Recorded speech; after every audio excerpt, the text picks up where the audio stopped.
Hi, and welcome to 10.1 Charge. It's finally here. The day you've been waiting for. We're leaving the mechanics unit. No longer are we going to be talking about things rolling across a table or projectile motion. We're done with the entire back page of the reference table. So, no more mechanics equations necessary. Uh, what we're going to do instead, we're going to go to page 4 of the reference table, and we're going to start our electricity unit. So we're going to start with static. It's really we're starting with static static electricity. And you could remember the difference between static electricity and just regular old electricity, because static electricity is stationary. It's a stationary charge. For example, you have a metal sphere, and maybe it's on some insulating stand, and you could give it a charge by adding in a bunch of electrons. You could give this thing a lot of little negative electrons. Now, it has an excess of negative electrons, and it has what we call a negative charge. So just like in mechanics, mass was a property of matter. So mass is to mechanics as charge is to electricity. So understanding this concept of charge, which we represent with a Q, is a key part of understanding electricity. So the entire first lesson here, 10.1, is trying to wrap our minds around charge. Now, it's kind of like a more abstract concept. You've all felt a certain amount of mass in your hand before, but have you felt a charge before? I bet you have. If you've gone down one of those plastic slides before, you might have noticed that at the end of the slide over here, you've built up a static charge. And if you put your arm near the side of the slide over here, you could kind of feel like a static cling. Or you might have felt a static cling with your clothes before. That non-contact force that you're feeling is a result of a charge difference. So you felt charge before, just like you felt mass before. But it is an abstract concept because you can't really see it as readily as you could like see something that has mass, right? So we're first going to talk, the whole Unit 10 unit is about static electricity, stationary charge, and then we get into moving electricity. So you could think of like moving mass, kinetic energy, that type of thing. But instead, these electrons are going to move through a wire. So if you look at our insulating stand over here, now there'll be like a wire. Maybe it's attached to a light bulb or some kind of a heater. And in order to get the electrical equipment to work, you'd have to have the charge move through the wires. But in order for that to happen, you would need to have a closed loop, and you wouldn't really use a metal surface like that. You'd have to plug it into the wall. And now we'll have moving electrons through the wire, and they go through the wire like this with some kind of a current, which we use letter I for, but we don't have to worry about current or any of that stuff right now. First, we'll just talk about charge in general, and we're definitely not going to talk about moving charge until we get into the next unit. So for this unit, we only need really this equation, and we'll wind up talking about voltage, which will lead us into the electricity unit, which is unit 11. All right, so that's kind of like where we're going. Let's do the homework. So number 1 says, what is the charge of an object with 1,234 excess electrons? So the charge is represented by Q. We're looking for Q. There's your unknown. And they tell you the amount of electrons. So there's 1,234 electrons. Now that's just an amount, and we used like the letter N to represent the number of electrons. So you have an object, and there are a lot of excess electrons. When it says excess, it means, well, there are some electrons that are balanced out by a proton, and you might have a proton and another electron over here. Maybe there's another proton and an electron over here. But you have way more electrons than you do protons. So you have 1,234 excess electrons. The charge is definitely going to be negative. Hopefully you know that electrons are negative and protons are positive. But how negative is it? It's not enough to just say, oh, it's a negative charge. Is it a small amount of negative charge or a large amount of negative charge? That's what they're asking for when they ask for Q. So we need to know something else, like how much charge does one electron have? If we know the amount of charge that one electron has, then we'll be able to say how much charge like the total object is. So we'll look for, they use a letter E, stands for the elementary charge. And the letter E is the charge for one electron. So if you just have one of these guys, what is the charge for that electron? And again, Q means charge, but if you're just talking about one electron, they'll use this E. It's a reference, it references the reference table. So pull out your reference table. And you might think it's on the electricity page, but it doesn't say the charge for an electron anywhere on page 4. So you're going to have to go to the front page. In this unit, there's a few different things that are on the front page that are useful. So you go to the list of physical constants, and you look for that lowercase e that we mentioned before. It's the elementary charge. Now, why do they call it the elementary charge? Because you could either be talking about a negative electron, or you could be talking about a positive proton, and they both have the same magnitude of charge. It's 1.6 times 10 to the negative 19 coulombs. This is as coulombs. This is the unit for charge, just like, let's see, meters is the unit for distance, or kilograms is the unit for mass, or a newton is the unit for force. A coulomb is the unit for charge. And as you can see, it's a very tiny number because we're just talking about the charge for one electron or one proton. Now, if they were nice, they would have said, instead of one elementary charge, they said charge of one proton, positive 1.6 times 10 to the negative 19. And then on a separate line, they would have to put in the charge for one electron is negative 1.6 times 10 to the negative 19. But that's a little bit redundant, so instead they just call it the elementary charge, and you could either make it positive, and there's your charge for a proton, or you just decide to make it negative if we're talking about an electron. In this case, they're saying you have excess electrons, so we're definitely going to take out the negative 1.6 times 10 to the negative 19 coulombs.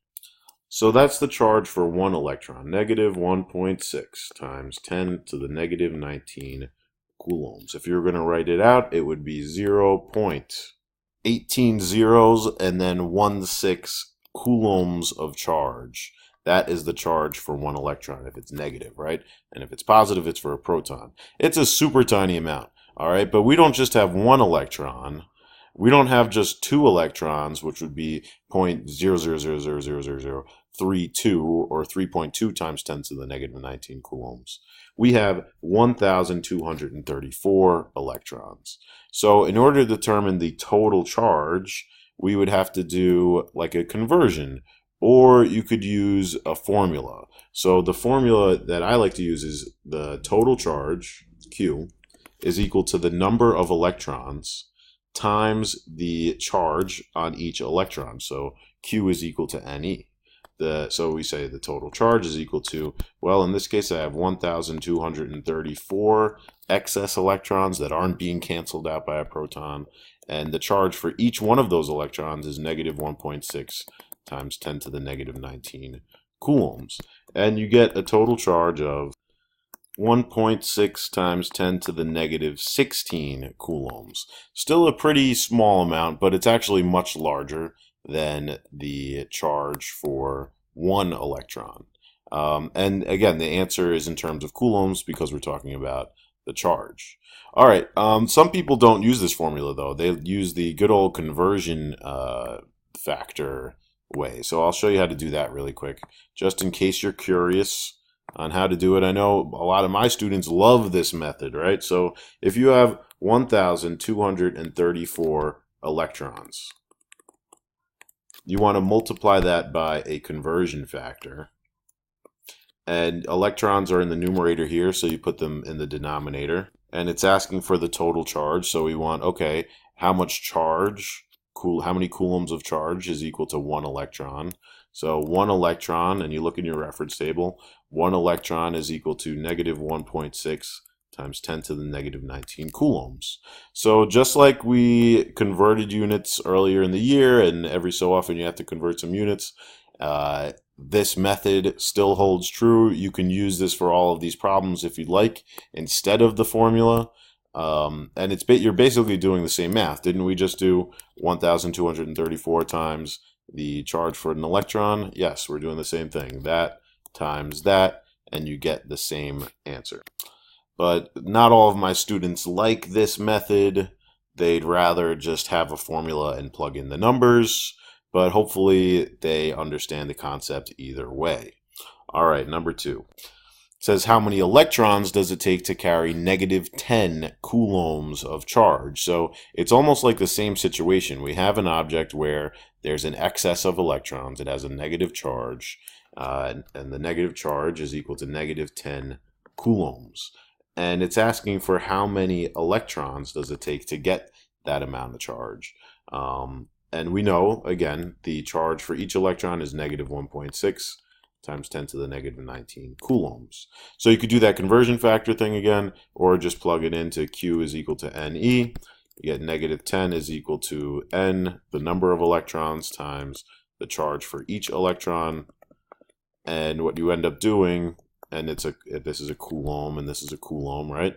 So negative 10 coulombs divided by negative 1.6 times 10 to the negative 19 coulombs, and you get an answer where the units cancel each other out because you're dividing a coulomb divided by a coulomb. But that's okay. There are no units necessary. This is just an amount of electrons. How many electrons? Is it 3? Is it 4 electrons? It's actually going to be a big number. You get 6.25 times 10 to the 19. And you don't technically have to put any units. But if you want to show that you know what you're talking about, you could write it's this many electrons are necessary. So you could draw like, oh, wow. Well, it would take way too long to draw that many electrons, right? But it's this many electrons equals this much charge. And if you think about it, you're just doing the total charge divided by the total number of, you're doing the total charge and you're dividing it by the charge for each electron, and that'll tell you the amount of electrons necessary. Okay, number 3. A piece of neutral amber is charged by rubbing it with a piece of fur. So the fur gives the amber 3.125 times 10 to the 19 electrons. How much charge does the amber have? Is the charge negative or positive? So it's giving it that many electrons. So the number of excess electrons is 3.125 times 10 to the 19 electrons. So it was neutral before. So let's see. The fur gives the amber. So here's the amber. And it says it's neutral. So it starts with the same number of protons and electrons. And then you have this piece of fur. And it is also neutral. So you have an equal number of protons and electrons. I'm just drawing one of each for now. All right, so the fur gives the amber this many electrons. So now electrons are being ripped away from the fur, and they're being transferred over to the piece of amber. So the electrons went this way. All right. So now, if you look at the charge, this guy is positively charged, and the amber has an excess of electrons, so it's a negative charge. So that's kind of the concept of what's happening in this problem. And it says, is the charge negative or positive? For the amber, it's going to be negative. We know that because it gained electrons. So how many excess electrons does it have? It transferred this many electrons, so it has that many more electrons than it does protons. In the example I just did, I just transferred 1 electron, so it has 1 excess electron in this case. But I wasn't going to draw that many, right? So now we know the charge for each electron is negative 1.6 times 10 to the negative 19 coulombs, and we're looking for the total charge. So you could use that formula again. Q is equal to NE. So the total charge is equal to the number of electrons times the charge for each electron. Not only is it 1.6 times 10 to the negative 19 coulombs, but since we're talking about an electron, we choose to make it negative, and you get an answer of 5 coulombs, negative 5 coulombs. And the units, again, there are no units for this one, and this is a coulomb, so coulomb times 1 is a coulomb. So the total charge is negative 5 coulombs. Now that might not seem like a lot, but remember, the charge for one electron is super tiny, and you need a lot of them in order to make like a pretty big charge here, which is 5 coulombs. Okay, number 4. A battery holds about negative 5,000 coulombs of charge. So Q is equal to negative 5,000 coulombs. How many excess electrons does it possess? So we're looking for the number of excess electrons. And again, the charge for each electron is going to be always the same, negative 1.6 times 10 to the negative 19 coulombs. So you just do Q is equal to NE. Negative 5,000 is equal to N times negative 1.6 times 10 to the negative 19. And the units are going to cancel out again because it's a coulomb divided by a coulomb. And you get an answer 3.125 times 10 to the 22 electrons. Okay, number 5 is like a little bit tricky. I wanted you to look in the reference table and try to find the mass of an electron and see if you could visualize like, okay, this one gained electrons, so what does that mean in terms of mass? I'll say this right away. Any kind of change in mass is going to be negligible when you're talking about transfer of electrons. Like you wouldn't feel like it's heavier or lighter. Again, this is just to make you look it up in the reference table so you know where that quantity is, and I'll show you where it is. So it says the mass of the ball is equal to 50, that's a milligrams, 50 milligrams. That's pretty lightweight. That's not a lot of mass. It's not only 50 grams, it's 50 milligrams. That's pretty tiny. It's supplied with 5 coulombs of charge. So Q is equal to positive 5 coulombs. Will there be a change in mass of the ball? If it does, calculate the change in mass. If it doesn't, explain why not. You have to think of this. It says you have a ball and it has an equal number of protons and electrons, but then it says it's supplied with positive 5 coulombs of charge. So in order for something to gain a positive charge, it's not that it gains protons. It's not like you start adding in protons here. That's not what happens. The only thing that moves or you can gain or lose are the electrons, because the electrons are free to move about the atom, and for conductors, they're free to leave the atom. But the protons have to stay there. They're like the actual structure of whatever material you're talking about. So if the protons left the object would like disintegrate. And if you gained protons, then all of a sudden like you'd get a bigger object. But that's not what happens. It's just the movement of the electrons. So how can you give something a positive charge?